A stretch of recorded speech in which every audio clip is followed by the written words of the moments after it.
Aujourd'hui, mise à jour sur le mystère des internets. Cela maintenant fait 3 ans que je n'ai pas sorti de vidéo sur le mystère des internets. Et pour cause, d'autres personnes ont déjà sorti des vidéos sur le mystère des internets. Et en 3 ans, la situation a bien changé. Enfin, presque.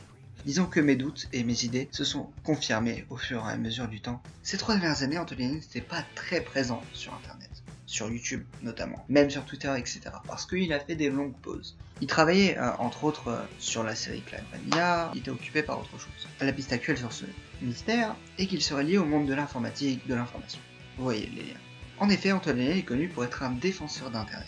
La première vidéo de Sting la transmission était sortie un 17 mai. Et le 17 mai est la journée mondiale de la société de l'information. Seconde vidéo, quant à elle, fut postée un 22 septembre, date du One Web Day. De plus, on peut ajouter que Sting la transmission utilise une multitude de plateformes disponibles sur internet, à savoir YouTube, Twitter et Vine. Le mystère des internets est aujourd'hui au point mort. On pense qu'Anthony Daniel a abandonné le projet mystère des internets. Ou alors, je sais que certaines personnes se diront qu'il s'agissait d'un troll d'Anthony Daniel, ce qui est toutefois encore plausible. Mais d'autres personnes comme moi se diront autre chose, et là je ne me le dis pas qu'à moi, je vous le dis aussi à vous qui regardez cette vidéo. Je sais que vous serez très peu et je m'en fiche. D'ailleurs likez la vidéo si vous voulez. Il s'agissait de réunir des personnes pour effectuer des recherches. Le but est effectivement accompli. En fait, un youtubeur qui avait à l'époque 600 ou 700 abonnés, d'ailleurs qui a toujours dans les 800 abonnés, a sorti une vidéo sur le mystère d'internet et a demandé à toutes les personnes de nous rejoindre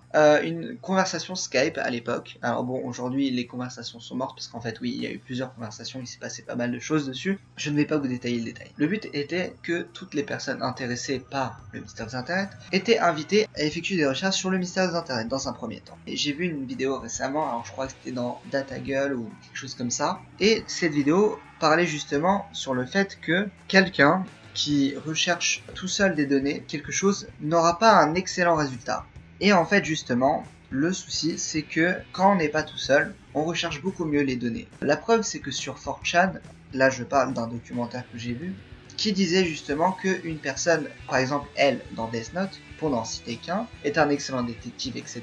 Mais Kira ou Light n'aurait pas fait long feu dans le monde actuel. Si jamais il aurait été comme ça sur le net à notre époque, il aurait été trouvé mais vraiment immédiatement avec une facilité déconcertante. Imaginez des centaines de milliers de personnes en train de chercher où est Kira, ou quel est donc ce mystère des internets. Là vous allez me dire mais où est-ce que je veux en venir? Et bien justement, c'est très simple. Imaginez qu'il y a plusieurs personnes qui recherchent. Ils vont avoir un meilleur taux de réussite même si les personnes globalement sont moins compétentes. Tout simplement parce qu'il y en a un qui va remarquer quelque chose, il y en a un autre qui va remarquer autre chose, et en mettant tout au commun, certaines personnes qui sont peut-être plus douées que la moyenne vont trouver d'autres choses encore mieux. C'est incroyable ce qu'une communauté d'une centaine ou une 200 de personnes est capable de faire. Alors imaginez, Antoine Daniel a énormément d'abonnés sur YouTube. Imaginez tous ces abonnés en train de lutter, enfin tous, peut-être pas, mais même imaginez la moitié de ces abonnés, tous en train de chercher pour élucider des crimes, juste en bénévolat, dans leur temps perdu. Alors je parle de crimes évidemment, ça peut être tout à fait autre chose, hein.